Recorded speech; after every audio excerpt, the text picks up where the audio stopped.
প্রিয় ভাইরা, গত 1.5 বছরে 1.5 মাসে আমাকে কেন আমার দল, আমার প্রিয় নেতা তারেক রহমান আমাকে পাঠালেন, আমি তাকে তেমন ভাবে কোনোদিন খুঁটিয়ে খুঁটিয়ে জিজ্ঞাসা করিনি। কিন্তু গত 1.5 মাসে এই অঞ্চলের এক প্রান্ত থেকে অন্য প্রান্ত পর্যন্ত যখন আমি গিয়েছি, এলাকার রাস্তাঘাট যখন গিয়েছি, সেদিন একটি ইউনিয়নে, আপনাদের ভাঙ্গুরার একটি ইউনিয়নে, খানমরিচ ইউনিয়নে গিয়েছি আমি আমার নেতৃত্বের সঙ্গে নিয়ে। মাত্র 7 কিলোমিটার রাস্তা আমার গাড়িতে যেতে প্রায় 1 ঘন্টা সময় লেগেছে। আমাদের ভাইরা চাকরি পায়নি, আমরা চাকরির ব্যবস্থা করব, এলাকার রাস্তাঘাট ঠিক হবে। আপনারা যারা ব্যবসা বাণিজ্য করেন, আমরা যারা ব্যবসা বাণিজ্য করি, সততার সাথে আমরা ব্যবসা পরিচালনা করব, কেউ আমাদেরকে বাধা দেবে না। আমি আপনাদের কাছে এই আজানের সময় কথা দিচ্ছি, আল্লাহর রহমতে এলাকায় নির্বাচন হলে আমি যেমন এলাকার মানুষের পাশে থাকবো, আল্লাহ যেন আমাকে আমার জীবনের শেষ রক্তবিন্দু থেকে শেষ দিন পর্যন্ত আপনাদের সুখে দুঃখে পাশে তারা তৌফিক দান করবে। প্রিয় ভাই বোনেরা, প্রিয় সাংবাদিকরা, আজকে দেশের এই পরিবর্তন গত বছর 5ই আগস্টের ছাত্র জনতার বিপ্লবের মধ্য দিয়ে আমরা যে একটি নতুন বাংলাদেশ পেয়েছি, স্বৈরাচার ফ্যাসিস্ট হাসিনা মুক্ত বাংলাদেশ পেয়েছি, এই জন্য মহান আল্লাহ রাব্বুল আলামিনের কাছে আমরা শুকরিয়া আদায় করি, আলহামদুলিল্লাহ। প্রিয় ভাইরা, আমরা হয়তো ভুলেই গেছিলাম আমরা কোনোদিন আর বাংলাদেশে মুক্ত বাতাসে মুক্ত পরিবেশে কথা বলতে পারবো, আমরা আমাদের কর্মীরা আবার ঘরে ঘুমাতে পারবো, আমরা আবার হয়তো স্বাভাবিক জীবনে ফিরে আসব। আমাদের অনেক কর্মীরাই সে স্বপ্ন থেকে দূরে সরে গেছিল। প্রিয় ভাইরা, আজ থেকে 1.5 মাস আগে আমার দলের ভারপ্রাপ্ত চেয়ারম্যান জনাব তারেক রহমান আমাকে এই অঞ্চলে নির্বাচন করার জন্য পাঠিয়েছেন। তার আগে 4 মাস আগ থেকেই আমাকে এই এলাকায় নির্বাচন করার জন্য বলা হয়েছিল। শুধু এলাকা নয়, আমরা আরো কয়েকটি আসনে আমাকে নির্বাচন করার জন্য আমাকে চয়েস দেওয়া হয়েছিল, আমাকে পছন্দ দেওয়া হয়েছিল।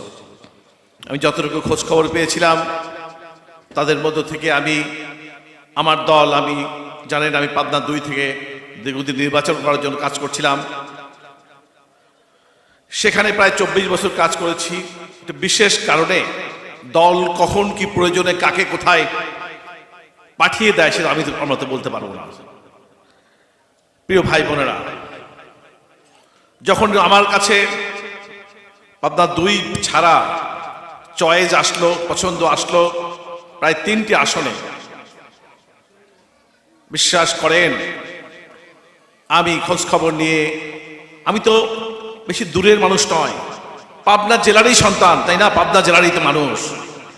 আমি যখন ছাত্র রাজনীতি করতাম 1984 সাল থেকে 27 সালে পাবনা জেলায় ছাত্র দলের যুগ্ম আহ্বায়ক ছিলাম, তখন অনেকবার এই ছাত্রদলের কর্মসূচিতে এসেছি। এই স্বপন হীরকরা ছিল, কালুরা ছিল, মজিদ ছিল, এখানে সেলিম রেজা ছিল, অনেক সাবেক ছাত্র নেতা তখন আমার সাথে রাজনীতি করতো। অনেক আগে কথা বলছি আমি। এলাকার সম্পর্কে পাবনার সন্তান হিসেবে আমার ধারণা রয়েছে। যাই হোক, আমি দলের নির্দেশ পাই, আমি আনন্দের সাথে আপনার সাথে কাজ করার জন্য আমি আমার দলকে প্রতিশ্রুতি দিয়েছি। সেই প্রতিশ্রুতি রক্ষা করার জন্য আমি আপনাদের কাছে এসেছি। প্রিয় ভাইরা, গত 1.5 মাসে আমি অনেকগুলো জনসভা করেছি। বিশেষ করে ভাঙলা থেকেই আমার পাবনা 3 এলাকার নির্বাচন যাত্রা শুরু হয়েছিল, তাই না ভাই? সেদিন প্রথম জনসভায় হাজার হাজার নেতাকর্মীর উপস্থিতিকে আমাকে শানিত করেছিল, আমাকে উৎসাহিত করেছিল। পরবর্তীতে আমি আরো 2টি জনসভায়, একটি চাটমোহরে, একটি ফরিদপুর করেছি। প্রত্যেকটি জনসভায় হাজার হাজার নেতাকর্মীর উপস্থিতিতে শানিত হয়েছিল, সাফল্য লাভ করেছিল। প্রিয় ভাইরা, গত 1.5 বছরে 1.5 মাসে আমাকে কেন আমার দল, আমার প্রিয় নেতা তারেক রহমান আমাকে পাঠালেন, আমি তাকে তেমন ভাবে কোনোদিন খুঁটিয়ে খুঁটিয়ে জিজ্ঞাসা করিনি, কিন্তু গত 1.5 মাসে এই অঞ্চলের এক প্রান্ত থেকে অন্য প্রান্ত পর্যন্ত যখন আমি গিয়েছি, এলাকার রাস্তাঘাট যখন গিয়েছি, সেদিন একটি ইউনিয়নে, আপনাদের ভাঙ্গুরার একটি ইউনিয়নে, খানমরিচ ইউনিয়নে গিয়েছি আমি আমার নেতৃত্বের সঙ্গে নিয়ে। মাত্র 7 কিলোমিটার রাস্তা আমার গাড়িতে যেতে প্রায় 1 ঘন্টা সময় লেগেছে। যেখানে যাই খালাখন্দ। গতকালকে হান্ডিয়ালে গিয়েছি, এই 10 কিলোমিটার রাস্তা। আগের দিন হান্ডিয়ালে গিয়েছি, গতকাল নিমাইচরে গিয়েছি। এই সামান্য একটু রাস্তা 1 ঘন্টা 1.5 ঘন্টা লেগে যায়। গত 1.5 মাসে আমি এলাকার মানুষের সাথে, মাটির মানুষের সাথে আমি গভীরভাবে মিশার চেষ্টা করেছি। হাজার হাজার মানুষের সাথে আমি বুক পিলিয়েছি, মোলাকাত করেছি, তাদেরকে বোঝার চেষ্টা করেছি। সকল শ্রেণী পেশার মানুষের সাথে আমি মেশার চেষ্টা করেছি। প্রিয় ভাইরা, আমি 1.5 মাসে এলাকার বিভিন্ন কর্মী সভায় উপস্থিত হয়ে আপনাদের সাথে গভীরভাবে মিশে মানুষের বুকের সাথে মুখ মিলিয়ে বুঝতে পেরেছি কেন আমার প্রিয় নেতা তারেক রহমান আমাকে এখানে পাঠিয়েছেন, ধারে ধারে উপলব্ধি করেছে। কারণ একটি স্বাধীনতার পর থেকে, বিশেষ করে গত 15.5 বছরে আপনার এলাকার মানুষ, এত সহজ সরল মানুষ বাংলাদেশে কোথাও আছে কিনা আমার সন্দেহ রয়েছে। কৃষক দলের সভাপতি হওয়ার কারণে, ছাত্র দলের কেন্দ্রীয় হওয়ার কারণে বাংলাদেশের এক প্রান্ত থেকে অন্য প্রান্ত আমি ছুটে বেরিয়েছি, লক্ষ কোটি মানুষের সাথে মিশেছি। এত সহজ সরল ভালো মানুষ বাংলাদেশের কোথাও আছে কিনা আমার সন্দেহ রয়েছে। প্রিয় ভাইরা, আর স্বাধীনতার পরে যায় এলাকার দায়িত্বে ছিলেন, আপনাদের এই সহজ সরলতার সুযোগ দিয়ে এলাকার উন্নয়ন তারা করেনি, নিজেদের উন্নয়ন করেছে। প্রিয় ভাইরা, এই জন্যই আমার প্রিয়তা আমাকে এখানে পাঠিয়েছে। আমি আল্লাহর ওয়াস্তে বলতে চাই, আপনাদের যে সমর্থন, ভালোবাসা আমাকে গত 1.5 মাসে দিয়েছেন, সত্যি আমি খুশি হয়েছি, আমি অভিভূত হয়েছি, আমি অনুপ্রাণিত হয়েছি। আমার চলার পথের পাথে হয়ে থাকবে এই দিনগুলো। প্রিয় ভাইরা, গত 15.5 বছর আপনারা অনেক কষ্ট করেছেন, আমাদের দলের নেতাগুলো কষ্ট করেছেন, বাংলাদেশের মানুষরা কষ্ট করেছে, সকল শ্রেণী পেশার মানুষ। গত 15.5 বছরে বাংলাদেশের কোন শ্রেণী পেশার মানুষের ভালো ছিল না। বিশেষ করে বাংলাদেশের কৃষক সমাজ সবচেয়ে অবহেলিত ছিল। বাংলাদেশের ইতিহাসে প্রথম কৃষকরা তার ন্যায্য মূল্য না পেয়ে কৃষি কাজ করতে বাধাগ্রস্ত হয়ে কৃষি পণ্য কিনতে না পেরে মনের ক্ষোভ দুঃখে তারা বিভিন্ন জায়গায় আত্মহত্যা করেছে। সেটা ইতিহাসে বিরল ঘটনা। যে কারণে শেখ হাসিনা দেশে সুষ্ঠু নির্বাচন দেয়নি। আপনারা যদি একই কারণে আপনারা যদি বুঝতে পারেন ওই দলটি যে বাংলাদেশের সুষ্ঠু নির্বাচনে ওই দলটি কি 10টার বেশি সিট পাওয়ার সম্ভাবনা আছে, আর একটি শিশু দল, কিশোর দল, তাদের প্রত্যেকটি আসনে, কোনো আসনে কি জামানত পাওয়ার সম্ভাবনা আছে? আপনারা বুঝতে পেরেছেন একটি দল প্রতিটি আসনে আমাদের আপনারা জামানত হারাবেন, আর একটি দল 10টি আসনে পাওয়ার সম্ভাবনা নেই।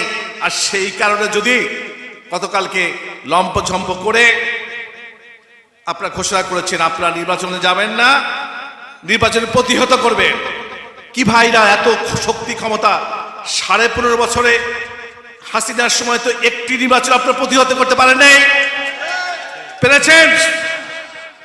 আর এই মুক্ত পরিবেশে, শেখ হাসিনা মুক্ত পরিবেশে যখন সারা বাংলাদেশের মানুষ 15.5 বছরে বাংলাদেশের মানুষ ভোট দিতে পারেনি, 3টি প্রজন্ম যাদের বয়স 30 বছর তারা পরপর 3টি নির্বাচনে ভোট দিতে পারেনি। বাংলাদেশের মানুষ গণতন্ত্রের জন্য, বাংলাদেশের মানুষ ভোট দেওয়ার জন্য অপেক্ষা করছে, তখন আপনারা বলছেন আপনারা নির্বাচন প্রতিহত করব। প্রিয় ভাইরা, শহীদ জিয়ার শরীরতে বলতে চাই, বাংলাদেশের গণতন্ত্রকামী মানুষকে বলতে চাই, সেই সংগঠনের সেই হুমকি থামকি আপনারা মানবেন? আপনারা কি তাদের নির্বাচন প্রতিহতকে মেনে নেবেন? তারা নির্বাচন প্রতিহত করবে, আমাদের নেতাকর্মীরা কি ঘরে বসে থাকবে? প্রিয় ভাইরা, দুটি বিষয়, একটি হচ্ছে জাতীয়ভাবে এখন যে ষড়যন্ত্র হচ্ছে ভোটের বিরুদ্ধে, নির্বাচনের বিরুদ্ধে, সেটি আমাদের সজাগ থাকতে হবে, আমাদের ঐক্যবদ্ধ থাকতে হবে। কোনোভাবেই বাংলাদেশের মানুষের গণতান্ত্রিক অধিকার, ভোটের অধিকার আমরা রুখতে দেব না। এই ষড়যন্ত্র ইনশাআল্লাহ প্রতিরোধ করে ছাড়ব। পাশাপাশি আপনাদেরকে যারা দীর্ঘদিন বঞ্চিত করেছে, পাবনা 3 অঞ্চলের মানুষ, এলাকার কোন উন্নয়নের ছোঁয়া আমরা দেখতে পারিনি, এলাকার এমন কোন প্রতিষ্ঠান গড়ে ওঠেনি যেখানে আমাদের যুবক ভাইরা চাকরি করবে, কাজ করবে, এমন কোন বড় প্রতিষ্ঠান গড়ে ওঠেনি। প্রিয় ভাইরা, আমি আপনারা একইভাবে নির্যাতিত, আমাদের সন্তানেরা, আমার ভাইরা ঘরে ঘুমাতে পারেনি। আমিও শত শত মামলা নিয়ে বছরের পর বছর জেল কেটে আমার 15.5 বছর না জীবনের বড় একটি অংশ কেটেছে। একবার জেলে গেছি, কয়েক বছর জেল কেটে হয়েছে, শত শত মামলা। শুধু আমি নয়, আমি রাজনীতি কোনো অপরাধে হয়তো শেখ হাসিনা আমাকে জেলে দিয়েছে। দীর্ঘদিন আমার একমাত্র সন্তান, আমার স্ত্রী, তারাও ঘরে ঘুমাতে পারেনি, বাড়ি থেকে পালিয়ে ঘুরেছে। আমার স্ত্রীর, আমার সন্তানের কি অপরাধ ছিল? অপরাধ একটি, আমার সন্তান, তারা আমার সহধর্মিণী, তারা। প্রিয় ভাইরা, যারা নির্যাতিত হয়েছেন, আমি তাদের দলের অংশ। যে সকল ছাত্র দল, যুব দল, স্বেচ্ছাসেবক দল, কৃষক দল, শ্রমিক দল, বিএনপি নেতাকর্মীরা এখানে নির্যাতিত হয়েছেন, বিশেষ করে এ আসলে ভাঙ্গুড়াতে, যেহেতু এলাকার সাংসদ এলাকার ছিল, সুতরাং নির্যাতনের মাত্রা ভাঙ্গুড়াতে বেশি ছিল, তাই না ভাই? সুতরাং আমি বলতে চাই, অবশ্যই যে যতটা নির্বাচিত হয়েছেন, আল্লাহর রহমতে বাংলাদেশের মানুষের ভোটের ক্ষমতা আসলে অবশ্যই বিএনপি এবং আমরা তাদেরকে ততটুকু মূল্যায়ন করবো ইনশাল্লাহ। ভাইরা, আমাদের ভাইরা চাকরি পায়নি, আমরা চাকরির ব্যবস্থা করব, এলাকার রাস্তাঘাট ঠিক হবে। আপনারা যারা ব্যবসা বাণিজ্য করেন, আমরা যারা ব্যবসা বাণিজ্য করি, সততার সাথে আমরা ব্যবসা পরিচালনা করব, কেউ আমাদেরকে বাধা দেবে না। আর এলাকার সাধারণ মানুষকে বলতে চাই, আমার প্রতিশ্রুতি সব জায়গায় সব সময় দিয়ে থাকি, আমি যে এলাকায় দায়িত্ব পাবো সে এলাকায় গুড গভর্নেন্স, সুশাসন প্রতিষ্ঠা করব। সকল শ্রেণী পেশার মানুষ তার কাজ করে যাবে, কেউ বাধা দেবে না। আমাদের দলীয় নেতা কর্মীরা বাধা সৃষ্টি করে তাদেরকে আমরা আইনের আওতায় আনবো। ঠিক আছে ভাই? প্রিয় ভাইরা, আসুন, যে উদ্দেশ্য নিয়ে, যে স্বপ্ন নিয়ে আমাদের প্রিয় নেতা তারেক রহমান আমাকে এলাকায় পাঠিয়েছে, আমরা সবাই সম্মিলিতভাবে আগামী জাতীয় সংসদ নির্বাচনে সবাই সম্মিলিতভাবে, যারা এখনো বিভিন্ন কর্মসূচিতে অংশগ্রহণ করছে না, আপনারা দ্রুত এই সকল কর্মসূচিতে অংশ করার মধ্য দিয়ে আগামী জাতীয় সংসদ নির্বাচনে আপনার দলের পক্ষে, ধানের শীষের পক্ষে ভূমিকা রাখবেন, সেই প্রত্যাশা ব্যক্ত করছি। প্রিয় ভাইরা, সর্বশেষে বলতে চাই,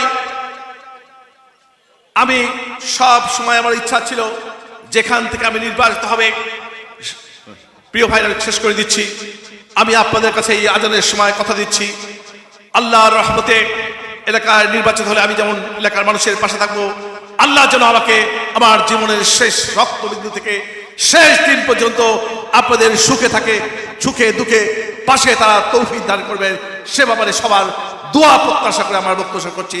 খোদা হাফেজ। বাংলাদেশ জিন্দাবাদ, বাংলাদেশ জাতীয় দল জিন্দাবাদ, দেশনেত্রী বেগম খালেদা জিন্দাবাদ, তারেক রহমান জিন্দাবাদ, ধানের শীষ জিন্দাবাদ। সবাইকে ধন্যবাদ।